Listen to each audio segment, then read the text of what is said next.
ఎవరైనా విమానంలోనో హెలికాప్టర్లోంచో నిన్ను చూస్తూ ఉంటే నీవు వాళ్ళకి కనబడాలని ఎంతో ప్రయత్నం చేస్తూ ఉంటావు.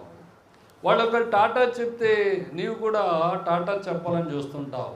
నీవు చెప్పినటువంటి టాటాకు వాళ్ళు రిప్లై ఇవ్వాలని చూస్తూ ఉంటాం. అందుకు ఆ అవతల వ్యక్తులకు కనపడేలాగా మనము జీవిస్తూ ఉంటాం. అలాగే దేవుని యొక్క కంట్లో పడాలి నీవు, దేవుని యొక్క కను దృష్టిలో నీవు ఉండాలి.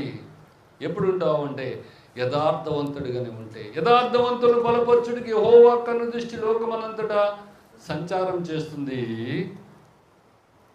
అయితే ఈ విషయమందు నీవు మతి తప్పి ప్రవర్తించితివి. ఏ విషయంలో అంట? యథార్థత విషయంలో, నమ్మకత్వం విషయంలో ఎలాగున్నావంట? మతి తప్పి ప్రవర్తించితివి కనుక దేవుడు నేనేం చేయడు? బలపరచుడు. ఇది మొదలుకొని నీకేముంటే అన్నీ కూడా యుద్ధములే. సహోదరుడా,